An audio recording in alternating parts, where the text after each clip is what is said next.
How to cast a nose sculpture. Video by Vladimir London. In this video, I will show you how to make a mold and cast a sculpture of a nose in resin plaster. Here's the nose model we will get by the end of this demo. In the previous lesson, I sculpted this nose model in plastiline. The link to this video is in the description.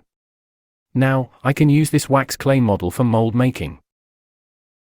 To prevent silicone from sticking to the wooden board, I cover it thinly with a release agent. There is no need in covering the whole board, only those parts that are next to the model. It is very important to check that this stuff doesn't contain sulfur, which prohibits silicone hardening. I apply this waxy paste with a brush. I use the same release agent to grease the whole sculpture. Although it is unlikely that silicone would permanently stick to plastiline, I would better smear it to make separation easier. It is important to cover as thinly as possible to avoid visible brushstrokes on the model surface. The next step is to prepare silicone. This kind of silicone for mold making consists of two parts, which have to be mixed in equal parts by weight or volume. Using some accurate scales with 1/10 gram precision is the preferable way to measure. The part A is clear and I add 50 grams of it into the measuring cup. The same weight has to be added when it comes to the part B. So the mixing ratio is 1:1.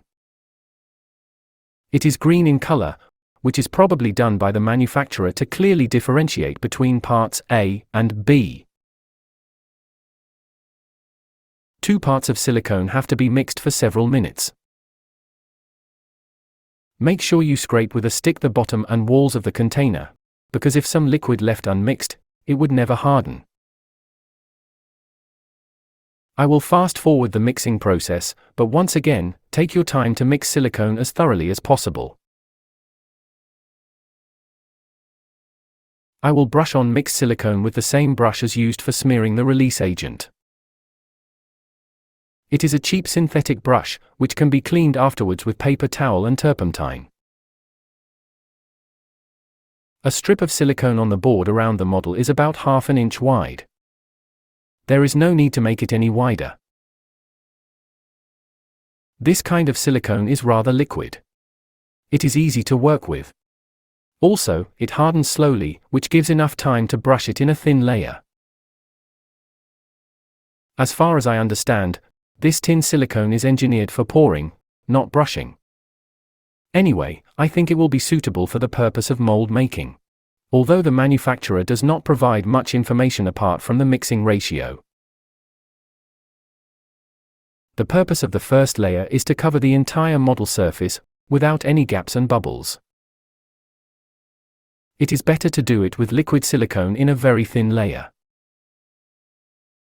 When the first layer will become touch dry, I will build up the mold thickness by covering the model with several layers of silicone. Every layer has to dry a bit before applying the next one. It is important not to over-dry silicone, because the next coat won't stick. Also, because this silicone is too liquid for brushing on thick layers or applying it on vertical surfaces. I will add the thickening agent. This way, tin silicone will increase viscosity and become a paste rather than liquid. The thicker silicone will create an impasto effect, but it doesn't matter because the first layer would hold minute details and polished surface. Here's one important tip. Make sure that the model's nostrils are completely filled in with silicone. Otherwise you would have trouble with disassembling a hard mold when taking out the cast sculpture. When the soft silicone mold is fully dry, I can cut off 4 edges, leaving about 8 mm of the shoulders on the board. For this purpose, I use a metal ruler and a very sharp scalpel. The scalpel glides easily through the silicone coat, which is about 3 mm thick.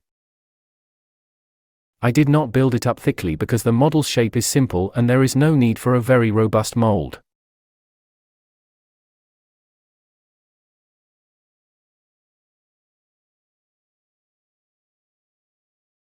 The release agent serves its purpose well, and it is very easy to remove bits of silicone from the wooden board.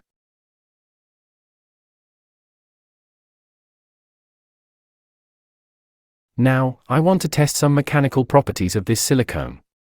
Let's see how much it can elongate without breaking. I can easily stretch 3 cm into 12, which is 4 times. This is very good.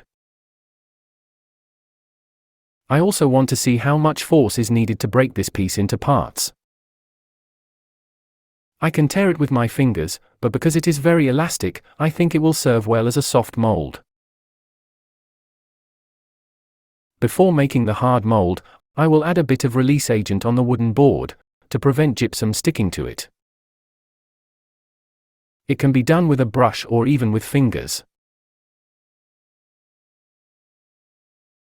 For the hard mold, I will use a gypsum bandage. First, I will cut it into smaller pieces.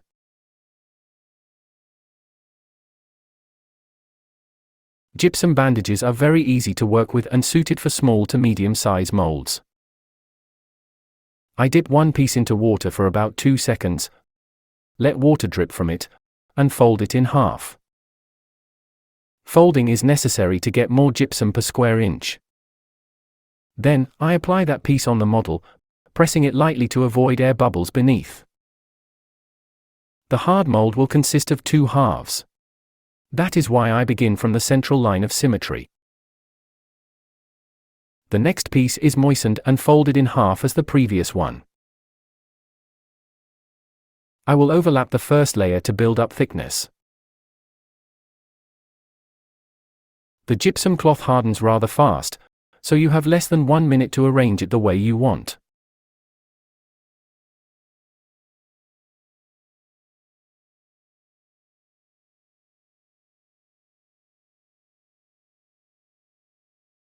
Every next piece of gypsum bandage has to overlap the previous layer at least 1 centimeter. Because this model is very small, the hard mold can be rather thin. 2 layers of bandages folded in half give 4 layers of cloth. I remove excess water with a paper towel. In places where the next bandages overlap them, there are 8 layers in total, which is totally sufficient for the purpose of this mold. The first half of the hard mold is complete and dry by now. It is better to dry it for a couple of days, or at least overnight before continuing. Now is the important part. To prevent 2 parts of the hard mold fusing into an inseparable unit, I need to cover the gypsum edge with the release agent. I do it thoroughly with the brush.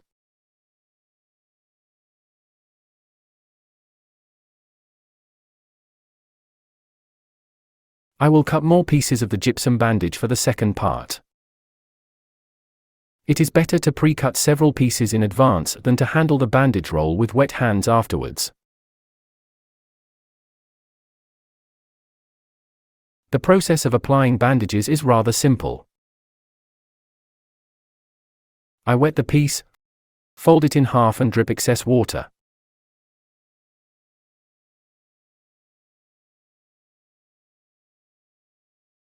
However, to form a thicker boundary between 2 mold parts, I fold the edge once again, and push it closely to the first part.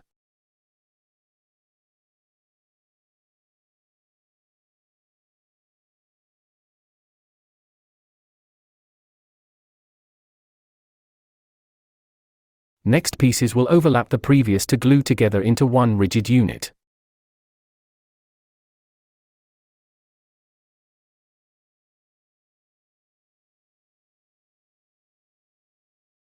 Now, the interesting part. For 2 mold parts to lock into place when assembled together, I add a small piece that slightly overlaps the first part. There are 2 more such keys on both sides of the mold. When the mold is dry, I can take it apart.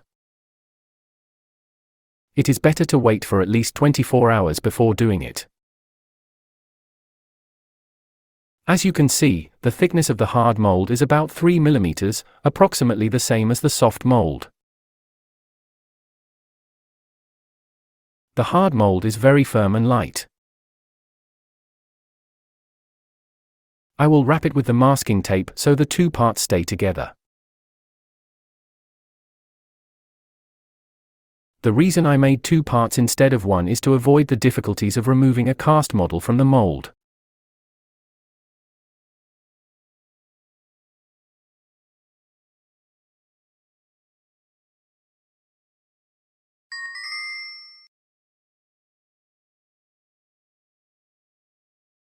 I can now release the soft mold.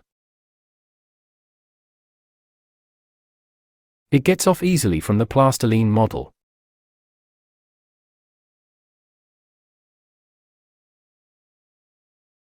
You can see that this silicone mold is very thin. In some places, it is only 2 mm. Also, it is very soft. That is why the hard mold is needed to hold its shape. The soft mold sits perfectly inside the hard one. Before casting, I will make a wire hook.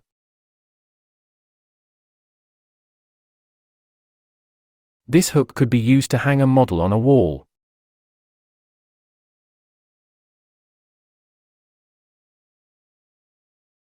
I have to say that making a hook is completely optional.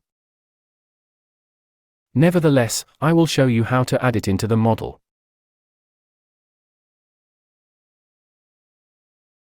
Because the hard mold cannot stay level on the horizontal surface, I will put it into a bowl with sand. This way, it is very easy to fix the mold.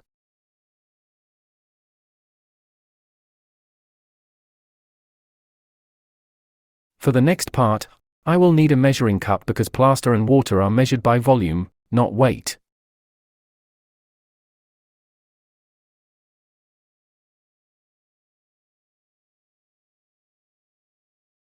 For casting, I will use resin plaster. It is white, fine and hard.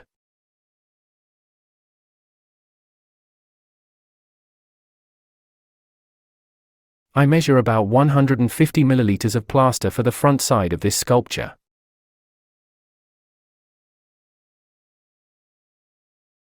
Water can be measured by volume or weight, because 1 milliliter weighs exactly 1 gram.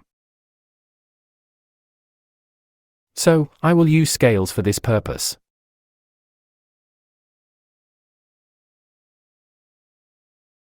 Here's the important bit.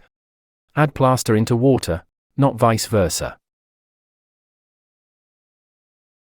It is better to pour plaster bit by bit, allowing it to soak as you do it.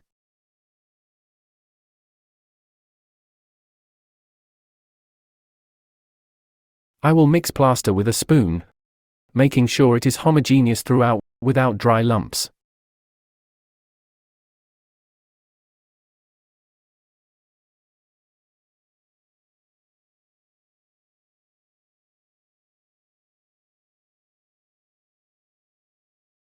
The mix is not very liquid and I pour it with a spoon.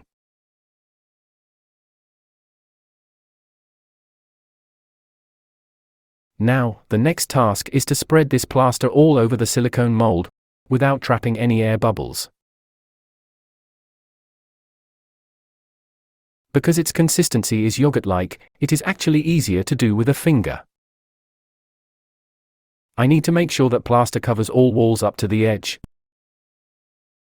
Of course, it is perfectly possible to mix up the sufficient volume of plaster to fill in the entire model.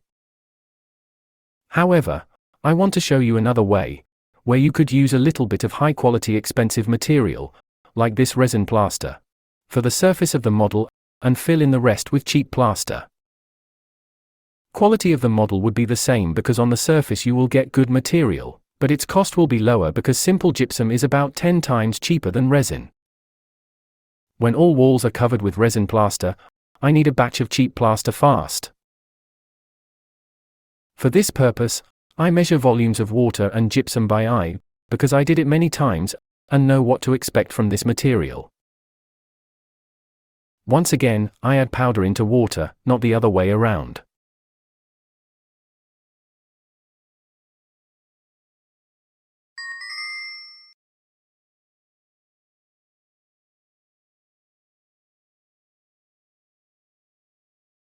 After quickly mixing gypsum, I add this mix into the mold with a spoon. It is a very fast drying plaster, so you have to work without any delays.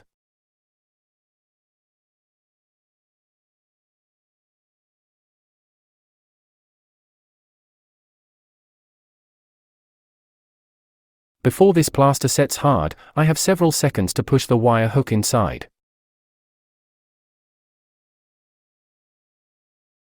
The surface can be smoothed up with a palette knife. By the way, before sticking the hook, check the right side, not to place it upside down.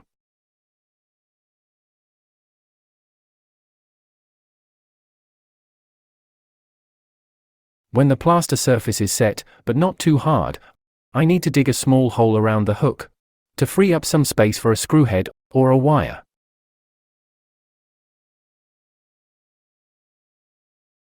I use metal sculpting tools for this purpose.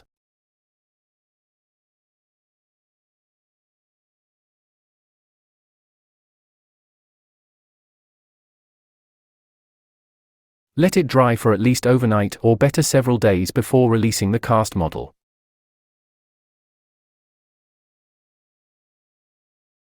This model is very hard by now, so I could take off the masking tape and disassemble the hard mold.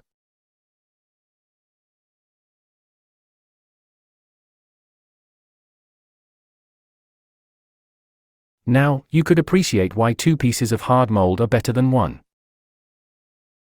It is easier to take them apart that way. The silicone mold did not have any release agent, but because it is soft and silky, it comes off the cast model easily. I'm very pleased with this cast sculpture. It holds all minute details of the original plastiline model, including my signature and date.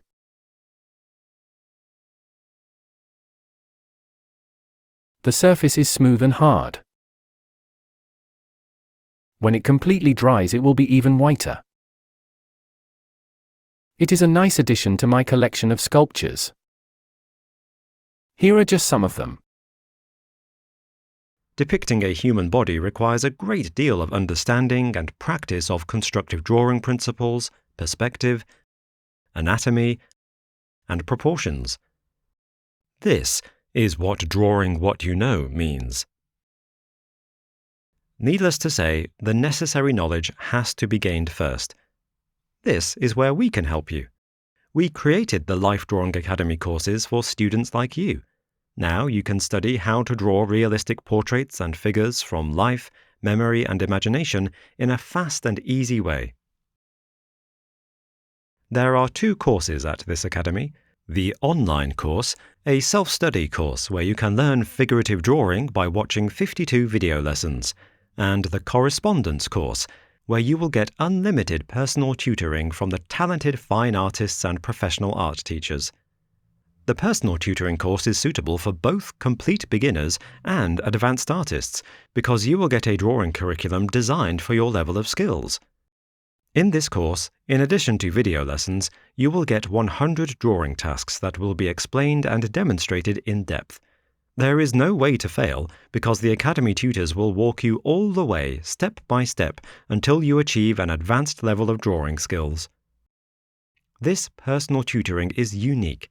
It will cover all drawing topics that you need to know: how to hold and use a pencil, how to draw in perspective, how to use constructive drawing principles, golden proportions, anatomy, rules of composition, and so on. No art college would ever give you such a custom-designed curriculum and unlimited tutoring for a one-time low fee. To see if this academy is right for you, check the free demo video lessons from the online course at https://lifedrawing.academy/free.